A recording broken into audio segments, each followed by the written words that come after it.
거. 그래서 아무 이상이 없다.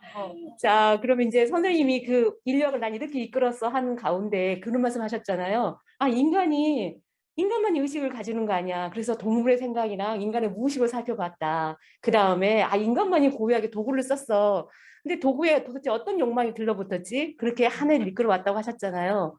자, 그러면 인간만이 의식을 가지지 않는다 차원에서 동물의 생각을 읽고 무슨 생각을 자연스럽고 좋아요. 아까 어서 자연스럽고 혜정 쌤이 먼저 연사기로 했습니다. 그냥 했습니다. 갑자기? 갑자기? 네, 그럴게요.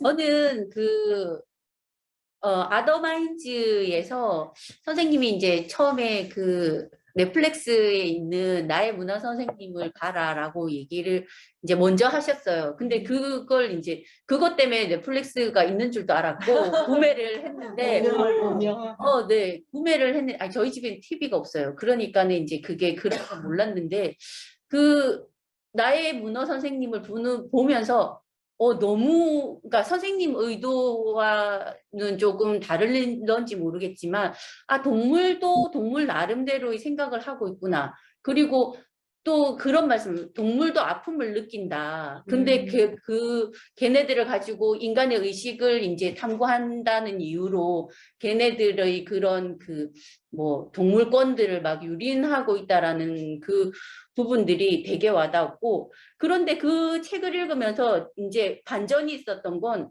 거기 이제 그 문어가 두 종류라고 이렇게 지칭되어 있는데 근데 걔가 이제 그러니까 그 상황에 맞게끔 화려한 변신을 하는데 생명이라는 부분이 딱 와닿았어요. 생명인데 어떻게 그 밖에 주위에 있는 그 분홍색이며 노란색이며 오렌지 톤의 그런 색깔들을 낼 수 있을까? 그래서 이제 그 책에는 그 작가는 그렇게 얘기를 하더라고요. 그러니까 세포 하나하나 사이에 이제 그런 그 주위에 그런 그 환경들을 차이들을 의식할 수 있는 그런 게 있다. 그러면서 반사세포나 피부에 있는 광수용체, 뭐 색소세포들의 도움들을 각각 받아서 빛을 감각해서 눈으로는 그 빛깔들을 아니면은 그런 것들을 이해할 수 없지만 피부 전체로 파악을 할 수 있다라고 얘기를 하는데, 근데 저는 이제 그 부분을 읽으면서 되게 재밌었던 게 그러면은 우리 인간이 손은 쓰는 거라고만 생각을 해놨다. 그러면은 그 문어의 눈만이 그 밝기나 아니면은 그 색깔들을 볼 수 있다고 하는데 피부가 그런 색깔들의 밝기를 이렇게 의식한다는 걸 해석해내기란 참 어려웠을 것 같다라는 생각이 드는 거예요. 그런데 그것들을 이제 계속 내가 갖고 있었던 그런 보편적인 생각 아니면은 원래 그랬어라는 고정돼 있는 그 생각들을 벗어나지 않으면은 문어가 피부로서 빛을 감각해낼 수 있다라는 그것들을 이해하지 못했을 거라는 그런 생각이 들더라고요. 그러면서 인류학을 공부하면서 동물이 인간과는 다르게 또 다른 형태의 생각을 가지고 있구나라는 것과 더불어 인간들이 이 글을 쓰면서도 또 생각하는 게 생명이라는 게 인간의 기준에서 또 정해놓은 건 아닐까. 걔네들은 생명이라는 게 없는데 걔네들은 색깔을 감별할 수 있어 없어. 그런 것마저도 인간의 시각으로 정해놓고 계속 우리의 그런 이 잣대들을 대려고 하지 않았나. 근데 거기에서 벗어나는 게 인류학을 공부하면서 쟤네들은 또 다르게 인간과 또 다른 모습들을 찾아내고 그리고 이해하기보다는 또 다른 형태들이 있구나라는 그런 생각들을 또 끄집어낼 수 있었던 그런 책이 아더마인즈의 또 그 안에 그 문어의 예들을 보면서 생각해내지 않았나라고 저는 생각을 합니다. 네, 이제 문어 말씀하시니까 문어도 생각이 있고 감각이 있어서 제가 이제 그 이후에 연포탕하고 산낙지 참나구이 이런 거는 진짜 못 먹게 되더라고요.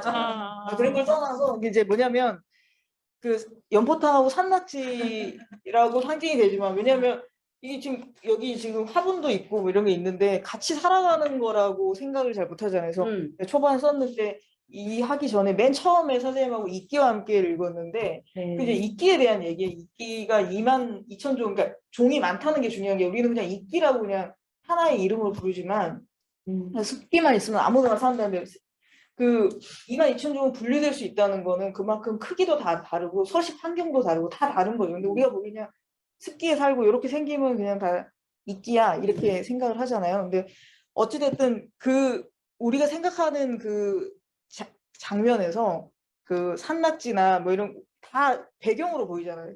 그러니까 우리가 안 보이면 다 모르는 거고 그래서 안다는 것에 대해서 이제 좀 고민을 좀 했어요. 사실 안다는 게 뭘까? 뭐냐면 그 안다. 그러니까 이제 처음에 제가 이제 인류학 처음에 선생님도 말씀하신 선생님이랑 같이 공부를 하는데 저는 가끔씩 뭐 융이나 이런 거 보면서 아니 이건 그 전공자들도 몇 년씩 하는 건데 내가 이걸 가끔 이거 해서 뭐해? 이거 할 수 있어? 뭐 알면 뭐해? 알 수도 없는 거네. 이거 왜? 근데 재밌잖아 또. 왜 재밌을까 이렇게 생각해 보면 어디에 진짜 말씀하신 대로 도달해야 되는 것이라고 생각하면 못 하는 거잖아요. 근데 예를 들어서 내가 알면서 산낙지와 연포탕을 생각을 해요. 그러니까 그런 것처럼 어떤 생각이 미쳤냐면 이게 몰랐다 그러면은 몰랐다 그러면은 상당히 익스큐즈가 되는 거죠. 근데 생각해 보면은 알았어야 될 일들이 되게 많은 거예요, 사실. 그러니까 왜 예를 들어서 산낙지나 연포탕이든 아니면 우리가 뭐 폐기물 재활용이나 이런 거에 대해서 우리는 정말 쉽게 몰랐다고 얘기를 해요. 그냥 쉽게 몰랐다 그러고 이끼도 나는 그걸 몰랐다. 이끼가 있는지 몰랐다. 중요하지 않다. 근데 사실은 계속 알려고 노력해야 되고 근데 그걸 안다고 하는 것이 내가 아주 부분적일 수밖에 없고 그리고 내가 잘 모른다. 난 모른다는 것을 알기 위해서 계속해서 해야 되지 않나라는 생각이 든 게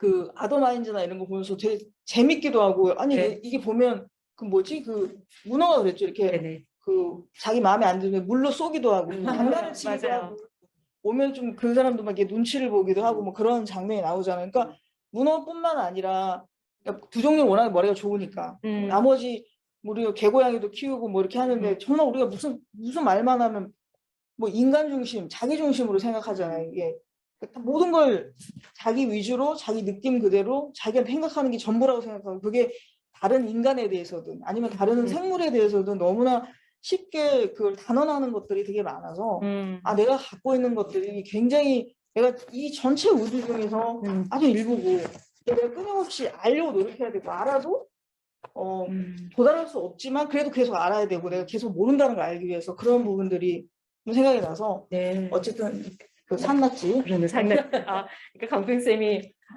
문어를 공부하고 산낙지 제가 사실 진짜 연포탕하고 네. 산낙지 철밥볶음을 엄청 좋아해가지고 근데 지금 생각해보면 충분히 약간 이게 미필적 고의야. 왜냐면 충분히 알 수 있었어. 아니 그러니까 그냥 맛있는데 이게 보면 이게 막 하잖아. 근데 그리고 막 이게 뭐지 그 뚜껑이 보이라고 네네. 보이라고 이게 투명해. 투명해서 이렇게 딱 하면 얘가 막 안에서 막 너무 뜨거운데 이거 막 그 뚜껑이 딱 붙어 있어요. 네네네. 그럼 충분히 예상할 수 있잖아요. 이건 괴롭다. 이거 웃기려고 한 건 아니잖아. 이거 뭐 하면 삐져나가. 그러면 우리가 먹어야 되는 건 어쩔 수 없지만 먹을 때도 상당한 윤리와 어떤 그런 것들이 필요하다라는 생각도 들고 뭐 인류학이 재밌다. 그러니까 뭔가 도달해야 되고 뭐 이 융을 알아야 되고 내가 어떻게 알아서 쓸모가 없기 때문에 더 알아야 되지 않나. 네. 라는 생각이 들어요. 그러니까 혜정 쌤은 그 생명이 인간의 기준인가? 이제 문어가 생명이라고 나오긴 하거든요. 그런 것도 다시 생각해 보게 되고 강평 쌤은 정말 도달해야 할 암은 없다. 암이 굉장히 일부인 거를 알겠다라 그런 생각을 했는데 이게 문어하고 인간이 같은 뿔에서 나온 신경망이래요. 근데 문어는 머리와 몸통까지 신경망이 있어요. 우리 인간은 두뇌만 신경망이 있으니까. 그래서 덜 지나있죠. 그래서 되게 그때 재밌었어요. 문어는 자기 다리가 하는 거를 서로 보는 거잖아요. 그 종이 껍데기 코코넛 해가지고 빠져나가고 다시마 거기 해서 맞아요. 근데 같은 뿌리의 신경만을 가져왔는데 문어는 바다에 적응했을 뿐이고 인간은 땅에 대기에 적응했을 뿐이다. 그래서 그런 존재들을 인간화, 다운사이징해서 보는 거는 특히 문어한테는 적용이 안 되더라. 그래서 문어에 대해서 굉장히 많은 충격을 받았었습니다. 그때. 아, 그러면 문어와 뭘 하나 갖고 올 거거든. 진짜 그랬어요. 정말. 나의 문화 선생님 정말 감동이었어요. 그다음에 그러면 인간의 신경망은 뭘까? 인간은 그러면 무슨 문화가 어떻게 진화했지? 라는 걸 제가 좀 말씀드리자면 우리가 이제 호모 사피엔스 종이래요. 10만 년 전에 출현을 했고 그 인류의 역사를 600만 년 전으로 보더라고요. 600만 년 전에 진화해서 싹이 나왔대요. 붕괴했대요. 근데 호모 사피엔스 10만 년 전이었고 그때 동시에 살았던 그 종족이 네안데르탈인. 물론 네안데르탈인 유전자도 호모 사피엔스 때 인류 왔다 그래요.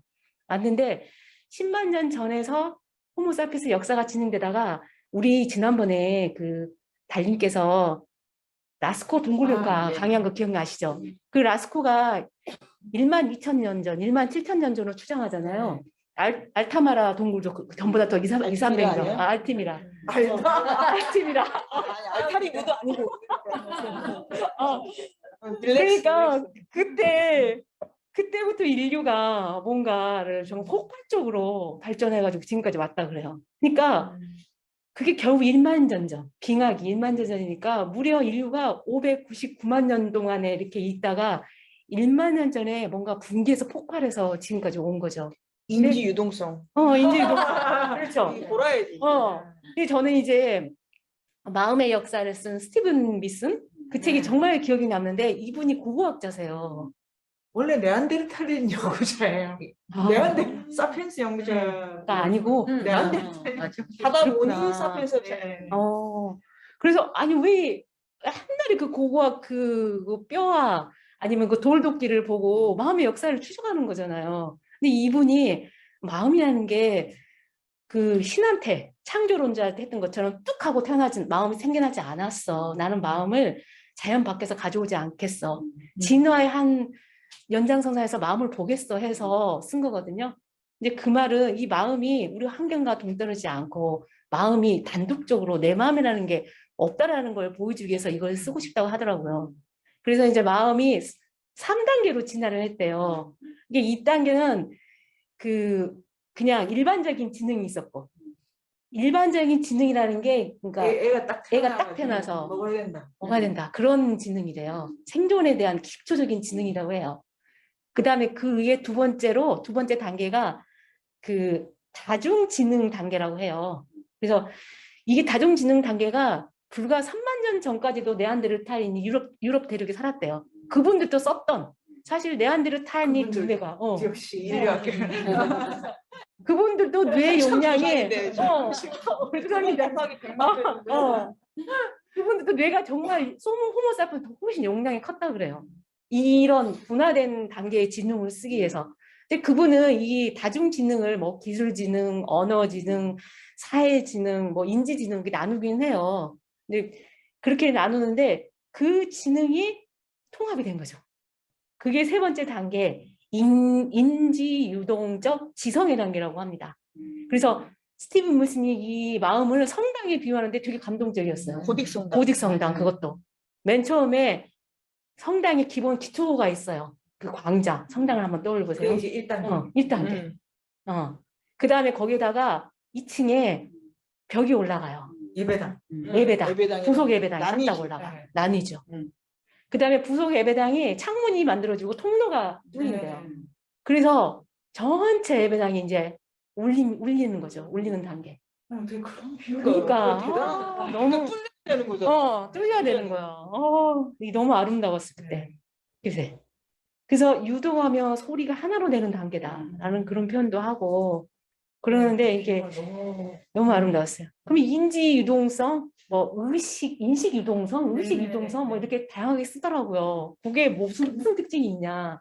그게 내부와 외부를 뭐 자유자재로 연결할 수 있는 마음의 모듈성이라고 표현했어요. 그 다음에 언어라는 걸 기능이 폭발적으로 작동해가지고 은유할 수 있는 기능, 세계를. 그다음에 그런 초월성의 기능이 있다고 하셨죠. 네, 인지이동성이 어떤 각각의 그러니까 아까 말씀 그 성당으로 네. 비유를 하고 어. 그걸 나뉘고 그걸 또 모듈로 설명한 것도 되게 재밌었어요 사실은. 그러니까 모듈이라고 기능 영역으로 분화되어 있었던 건데, 음. 그러니까 뼈는 이제 동물의 사체에서 나온 것이니까 그거는 동물 자연사의 영역 안에 있는 거야. 그리고 인간은 기분 좋으면 하지. 그리고 이게 이제 인간이 하는 거는 쟤랑 친하기 위해서야. 내 기분을 정서를 이런 사회적 영역. 그러니까 자연적 영역과 사회적 영역이 따로 놀았던 게 네안데르탈인이고 각각이 엄청나게 발휘를 해야 되니까 모듈의 사이즈가 계속 커져서 네. 그 호모종 중에 네안데르탈이 가장 머리가 큰 거예요. 이게 그 대전 자연과학관에 아. 대전과학관 그 있는데, 그런데 이렇게 창문이 뚫리면서 네. 사람들이 뼈를 보고 저기 구멍을 뚫어가지고 노래를 한번 불러봐야 되겠다. 그렇지. 이 영역을 섞어가지고 네. 다른 걸 만든 거예요. 아. 각각의 모듈을 레벨을 두고 뭘 했는데 이거를 섞어서 딴 거를 만들어서 이제 예술 아. 이렇게 나오는 거고, 여기서 이제 언어가 그 모듈의 그 뚫린 통로에서 제3의 것, 이게 이제 계속 초월해 나가는 표를 거죠. 나가는 거지. 그거를 가능하게 하는 새로운 모듈, 원래 그 언어는 찍찍찍 하면은 이게 이제 밥 줘, 뭐 우리 놀까, 뭐 이런 거만 했는데 이제 네. 그걸 가지고 네. 뭐 우주를 해석하거나 아니면 그 아까 강 선생님 말씀하신 것처럼 내가 곰을 잡아야 돼. 그럼 곰을 잡고 난 배 부르고 끝났는데, 곰을 잡는 건 이게 전체 성당이 울려가지고 아. 곰 자체가 나랑 분리 안 되는 어떤 정서가 계속 만들어지면서, 그러면 곰이랑 나랑 원래 같은 애 아니야? 그러니까 사회적 영역, 자연적 영역 섞이면 그럼 뭘 어떻게 해야 돼? 계속해서 이제 초월적인 걸로 나가는 게 윤리를 구성하게 되고, 사회 안에 이제 그 자연적 관계 속에서 사회가 자연적 관계를 해석하는 윤리를 받아들이는 풀이 만들어지는. 이 초월성 자체가 성당이 울릴 때 밖에서 빛 들어오잖아. 이게 고딕 성당이 기본적으로 스테인드 글라스 모델이고 네네. 햇빛의 이동과 따라서 그 생유리가 공간 안에 빛과 울림을 계속 다르게 만들어줘요. 외적 조건을 반응해가지고 네. 외부와 내부를 계속 통합적으로 이해하려고 하다 보니까 기본적으로 호모사피엔스는 자연의 모든 걸 네. 자기가 무관하지 않게 바라보게 된 거예요. 아. 그리고 삶과 죽음도 네. 계속해서 함께 생각하게 된 생각하고. 거예요. 근데 네안데르탈리는 네. 죽으면 마음이 좀 아파요. 부장은 했는데 마음이 아프지까지 간 거죠. 아. 그게 사후와 생이 어떻게까지는 이게 뭐 이게 모듈이 지금 블록화돼 있어가지고 네. 따로 놀았다는 거예요. 아. 죽으면 속상해. 그래서 사는 건 먹어야지, 이게 아무. 아. 근데 호모사피엔스가 되면 죽고 사는 것이 하나다. 이게 영역이 계속 교화돼가지고 거기서 철학이 시작됐다고 그 스티븐 힐슨이. 네. 그래서 정말 이 인지 이동성이야말로 호모사피엔스가 생존할 수 있는 네안데르탈인은 생존하지 못하고 이 이유래요. 근데 우리는 지금 호모사피엔스 특징대로 사고에 대한 어떤 지각에 대한 거를 아무 생각이 없어. 지각에 대한 인식을 계속 하고 있는 거지. 어떤 어떤 의식에 대한 어떤 포괄적 기능을 계속 하고 있는 건지 참 의문이 돼요. 특히 우리가 원전을 왜 폐기하지 못하는가, 북극곰을 왜 저러는가, 우리 왜 이 코로나 시국에 왜 이런 거를 맞닥뜨려야 되는가를 계속 사고하고 또 사고해서 어떤 그거를 해야 되는데 이게 안 되니까. 지밖에 모르는 그런 생각을 좀 했습니다. 그 진짜 저 책이 좋은 책. 저도 네. 이걸 보면서 서문을 다시 봤는데 서문에 너무 좋은 말이 있었던 게, 이분이 선생님도 줄을 쳐놓으셨는데, 마음에 대한 이해는 사람됨이 무엇을 뜻하는가에 대한 다른 인식을 낳기 위해서 했다는 말이 저도 너무 와닿았어요. 그러면서 그러니까 이것이 인간인가, 그때 우리 한참 토론했던 부분이 누구는 죽어가는데 오지 못하는가. 영감님이 자기 살았다고 큰 소리로 감사 기도하는 그 부분이 왜 그렇게 거기에서 화가 났는지 화가 났는지, 그때는 그냥 저 상황이 그럴 수도 있겠다 했는데 이 책을 보는 순간 나 아닌 되는 게 사피엔스구나. 네, 맞아요. 그런데 우리는 그러지 못하고 있구나. 거기에서 참 다시 한 번 더 이 책과 이것이 인간인가를 맞아요. 많이 연결돼요. 네, 연결시켜. 그때 프리모 레비가 그러거든요. 비인간이라고 정의하는 대목이 고부정하니 아무 생각 없음. 생각하지 못하는 사람들. 여기 한 사람의 남자가 있다. 여기 한 사람의 남자가 있다. 그게 정말 많이 연관되는 것 같고, 아이씨, 우리는 호모 사피엔스. 아이씨, 사피엔스. 삐 처리했겠네. 뭐라고? 자, 그러면 이제 아니 정말 계속 철학의 기운을 정말 철 같은 진행이시군요. 철 같은 진행. 네네네. 흘렸죠? 네네. 철학의 기원. 예. 가볼까요? 저는 그 철학의 기원이 가장 기억에 남았는데 그 마라타니 고진이 그 교환 양식 네 가지로 분류하고 있었는데요.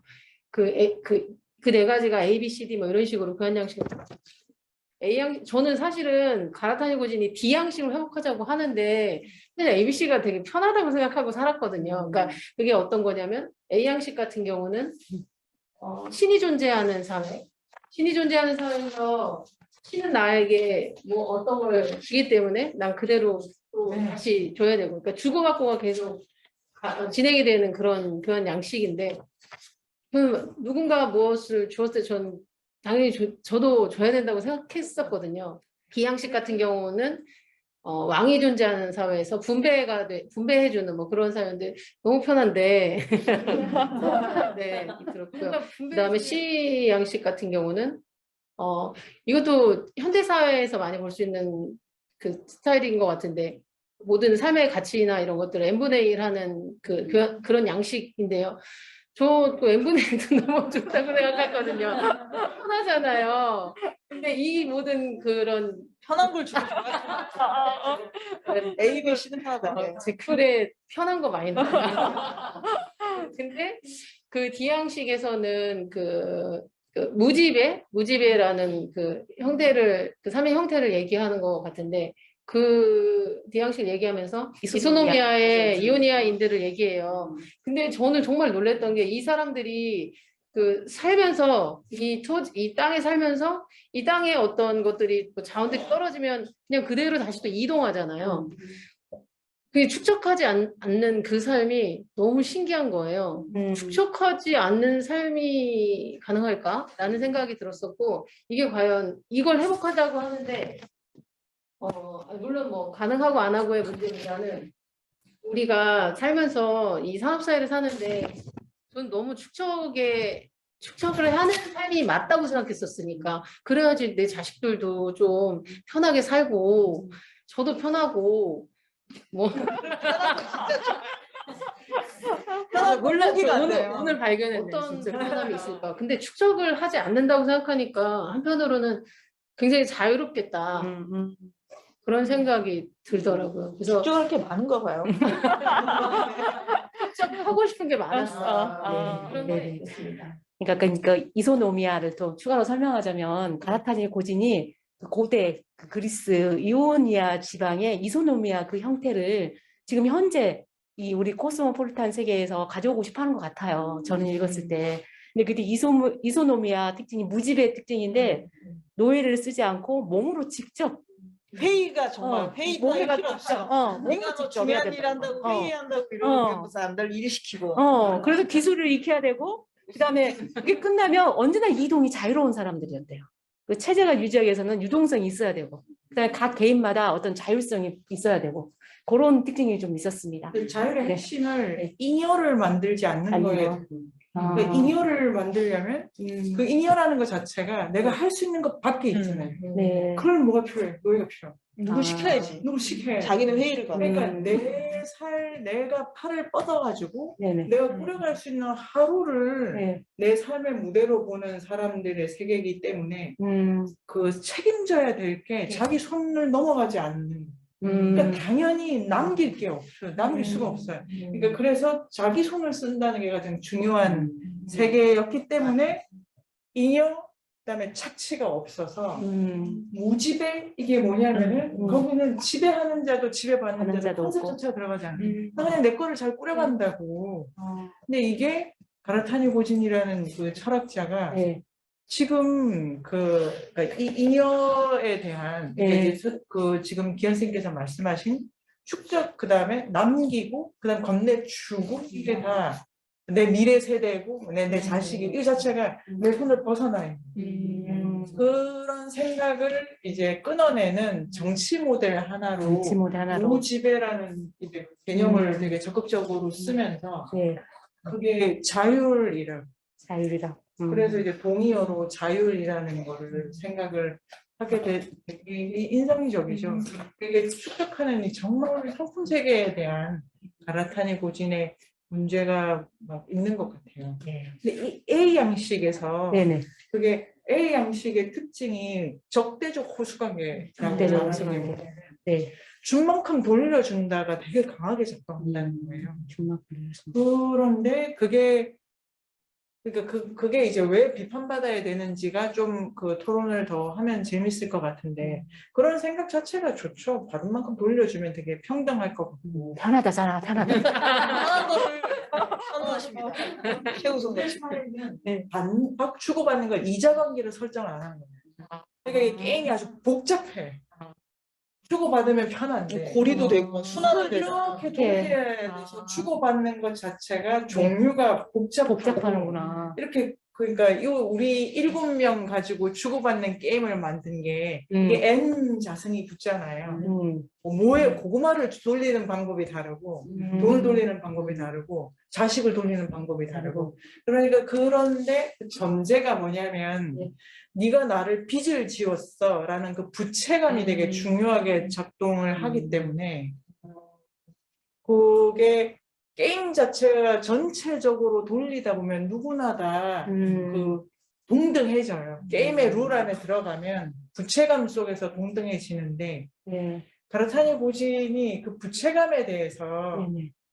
그 좀 다르게 생각하는 게 있지 않나도 생각이 드네요. 그러니까 무지배와 자율 모델이 네. 생각을 더 하게 되면 부채감 없는 세계인데 그건 이제 부채감 그 없는 토론거리가 되지 않을까요? 서로에게 아무 빚도 지지 않고 네. 자기 손안의 문제를 자기가 다 해결할 수 해결한다. 있다는 이 생각 자체가 너무 사람의 삶을 지켜보는 삶으로 가져가는 건가? 이런 회가 좀 남는 장이기도 했던 것 같아요. 선생님 네. 말씀 들으니까 소크라테스의 그 삼파술이 네. 왜 거기에 넣었는지 그게 이해가 되네요. 그러니까 자기 손으로 자기의 문제를 해결해야 돼. 네네. 해결하도록 계속 소크라테스가 네, 유도를 네, 네. 하는 게 삼파술이었는데 그 부분하고 그 아까 얘기 네네. 체제 부분이 좀 맞물리는 부분이 있어서 좀 네, 근데 그 모델도 보면 소크라테스가 있어야 그러니까 그 그러니까요. 질문을 낳죠. 네. 그 역시 관계 속에서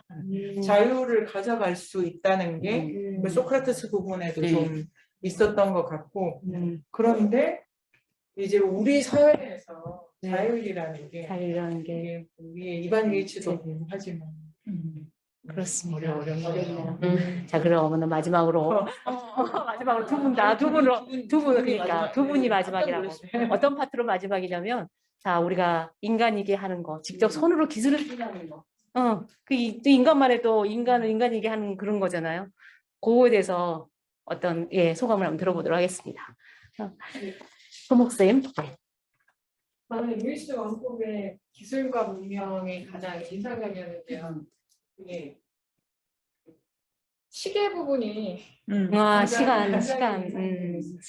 맞아. 시계가 있기 전에는 사람들이 영원성을 믿었다고 하더라고요. 맞아. 시계. 달력이 아니라 구체적인 사건을 체험하는 거, 직접 겪는 게 굉장히 중요하게 여겨졌는데 시계가 생기고 나서 그 시간을 일직선상으로 보게 되잖아요. 그래서 보게 되면서 그 사람들이 시간이라는 생산물을 시계가 생산을 해낸다고 이렇게 생각을 하게 되면서 사람들이 이렇게 째깍째깍 굉장히 이렇게 정시간으로 이렇게 가잖아요. 그러니까 무언가의 척도, 그러니까 시간을 척도로 나눌 수 있다고 사고를 하기 시작하는 것부터가 그러니까 저는 그러니까 오늘날 현대상을 사회에서 제가 가장 이렇게 약간 멀리 해야 되는 부분 중에 하나가 정말 지극한 자본주의라고 생각하거든요. 그러니까 제가 너무 빠져있기 때문에 그것에서 약간 벗어나는 부분이라고 생각하는데 사람들을 가장 수단화 시키는 게 뭘까? 예를 들어서 요즘에 뉴스 같은 데 봐도 사람들이 정말 무언가를 하다가 돌아가시는 분들이 너무 많잖아요. 그러니까 일반적인 노동을 하는데 원칙을 지키지 않아. 근데 왜 원칙을 지키지 않았나? 전부 다 돈이잖아요. 그러니까 돈 때문에 이렇게 사람이 수단화된 경향이 가장 세다고 생각을 하는데 그 돈으로 연결이 되더라고요. 이 시계의 발명이라는 게 그러니까 시간을 아껴야 돼. 시간을 아끼지 않으면 이건 게으른 거야. 그러니까 게으름이라는 개념은 어떻게 보면 시계로 인해서 생긴 거고 그리고 게으르면 안 되기 때문에 시간을 조각조각 내서 최대한 이렇게 밀집해서 뭔가 일을 해야 되고 이 일을 하는 걸 통해서 이게 노동자가 돈을 벌기보다는 결국에는 산업의 주된 역할을 하는 기업들이 뭐 무역을 늘린다든지 아니면 자신의 이윤을 증가시킨다든지 이런 것들을 통해서 결국에 이윤을 최대화 극대화시키는 방향으로 갔더라고요. 그러니까 결국에는 이 시간으로 인해서 시간이 권력이 되고 권력이 이러한 자본의 극대화가 되고 결국에 사람은 목적이 아닌 수단으로 완전 중독되는 이런 현상이 생긴 그 시작점에 시간을 척도로 나눴다. 이 개념이 저한테 굉장히 놀라웠어요. 그러니까 어떤 개념 하나, 어떤 기계 하나가 사람들의 사고를 이렇게 크게 바꿔놓을 수 있나? 그러니까 어떤 체제가 자리 잡는데 이렇게 크게 영향을 줄 수가 있나? 그러니까 그거에 의해서 우리는 거의 경제 생활을 빼면 그 외에 공부하는 시간 외에는 없는 것 같아요. 그래서 네, 그런 것만 보더라도 이 어떤 인간이 만들어낸 기계 하나가 인간 사고에도 영향을 주는 거예요. 저는 여태까지 인간이 기계를 만든다 이렇게 생각을 했는데 기계로 인해서 인간의 사고가 바뀐다라는 생각은 못 해봤거든요. 근데 이 책을 통해서 인간하고 기계가 계속 변화를 주고받는 모습이 보이는데 어느 순간에는 아 내가 기계에 끌려다니고 있었구나라는 자각이 들면서 이걸 어떻게 하면 바꿀까를 좀 고민을 이렇게 함께 했잖아요. 근데 이 책에서 얘기하듯이 어떤 기계를 쓰는 것도 사람이 어떤 생각으로 이 기계를 사용하느냐에 따라서 다른 결과가 나온다는 얘기를 하잖아요. 그런 거 보면서 뭔가 어떤 기계를 사용할 때 아니면 어떤 기술을 사용할 때 뭔가 고민이 필요하구나. 여태까지는 그냥 주어지면 새로운 신동물이야. 이러고 굉장히 기뻐하고 신기해, 좋아 이렇게 생각을 했는데 이제는 뭔가 이게 왜 필요하지? 그리고 이게 우리한테 어떤 영향을 줄 수 있을까? 약간 이런 고민을 시작하게 된 계기가 이 책인 것 같아요. 근데 한편으로는 생각해보면 일 시키려고 시계가 만들어진 게 아니라 사실은 수도원에서 기도하려고 그러니까 취지 자체는 그때는 예상하지 못했지 만들었는데 빡세게 일을 시키는 걸로 이제 이게 된 거니까 사실은 말씀하신 대로 생각해 어떤 기회가 왔을 때 생각을 하려고 해도 개별적으로 생각하기가 또 되게 또 어려운 부분이 있는 것 같아요. 그게 어떻게 원자력도 이제 그러려고 한 건 아니었는데 누군가를 이제 절멸의 기술로 되기도 하고 그래서 그 기술의 그러니까 어떤 의도를 가지고 어떤 경각심을 갖는 것도 또 필요하지만 또 한편으로는 말씀하시는 건 그 수도원이 생각해요. 수도원에서 어쨌든 기도하려고 한 거 되게 좋은 거잖아요. 시간 맞춰서 정시에 늦추지 않고. 그러니까 기술의 어떤 양면성을 진짜 잘 루이스 문포스가 잘 보여준 것 같아요. 저도 시계 나오면서 되게 진짜 놀랐던 게 시계가 나오면서 숫자 그다음에 계산의 개념이 정말 우리 사고를 지배했구나. 그래서 계속 양적인 사고로 그 환원하는 방식이 이 시계라는 그것도 시작됐구나 해서 정말 많이 놀랐어요. 많이 놀랐는데 시계를 안 쳐가니까. 예. 아까 그다음에 그 감편에서 이야기했던 그 절멸 기술로 한번 가볼까요? 그러면 원자력. 네. 배틀소몽 선생님이 말씀하셨던 루이스 몬포드에서 우리가 원기술, 구기술, 신기술. 그렇지. 처음에 도구는 사람의 손하고 연결되어 있다가 거대 기계가 되고 이제 거대 기구를 움직이기 위한 동력의 시대가 지금 계속 변화 발전해서 이제 절멸의 기술이라고 하는 원자력까지 왔잖아요. 저는 사토 요시유키 그 탈원전의 철학에서 되게 많은 용어들이 나와가지고 이런 우리가 이 개념들을 모르고 이걸 계속 누리고 있었구나 이런 부정적인 개념들을 긍정으로 누리고 있었구나 했는데 떠올려 보면 뭐 권력 안이라는 것도 있었고 그다음에 안전 이데올로기 맞아. 안전이죠. 생기 사건도 있었고요. 그다음에 구조적 차별주의도 있었고 반복 강박 그리고 관리된 민주주의라는 이런 말도 있었는데 저는 진짜. 그중에 구조적 차별주의가 굉장히 인상 깊게 남아있고 그 전에 제가 이제 뭐 탈원전에 대한 지지도 하고 교육도 듣고 이랬는데 원전에 대한 철학을 한다는 생각을 못 하고 있었어요. 단지 이게 위험하니까 우리 없애자. 이거 위험하니까 우리가 덜 쓰자. 뭐 이런 생각이었는데 이 책에서는 이게 국가에 의해서 차별이라고 하는 걸로 나아지는 기술이라는 것을 알게 되었어요. 그래서 이거는 우리가 단지 동력의 차원이 아니고 인류에게 있어서의 착취와 차별이라는 구도이기 때문에 반드시 철학적으로 사고해야 된다라고 말을 해주는 것 같았어요.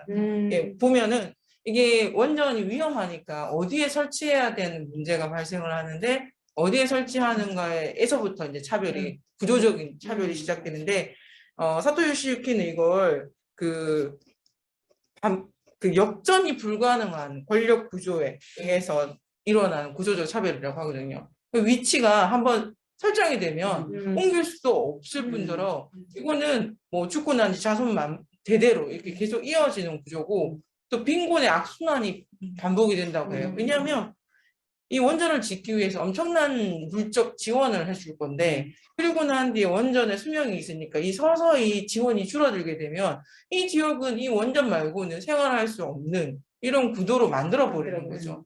그래서 또다시 원전을 유치하게 만들고 폐기장을 만들게 만들어서 그 위치하고 있는 곳은 원전에 매달려서 목숨의 담보로 그냥 살아가게끔 만들어지는데 그게 빈곤한 지역이라는 거, 사람이 적게 산다라는 거, 대도시가 아니라는 것이 구조적인 차별의 핵심이더라고요.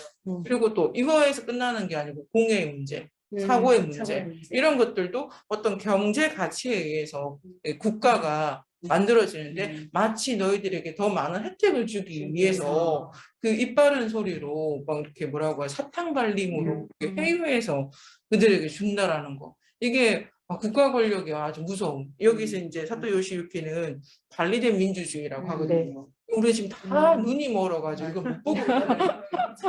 너무 많아요. 맞아요. 그래서 이 원전의 반대에는 반드시 윤리적인 문제와 철학적인 문제가 있겠다. 따라야 되겠구나라는 생각을 많이 하게 된 책이었어요. 맞아요. 정말 저도 이게 진짜 놀랐는데 호모사피엔스가 사고를 거듭하잖아요. 근데 그 사고 회로가 원전이라든가 그 자본이라든가 국가에 의해서 주어진 대로 돌아가. 그래서 이거를 다 끌어내는 게 철학을 하는 거고 인류에게는 이런 책을 읽는 거다라는 거를 정말 막판에 정말 너무 잘 보여줘가지고 좋았습니다. 그러면 1부는 이 정도로 토론하고요. 잠시 쉬는 시간을 갖고 2부를 하도록 하겠습니다.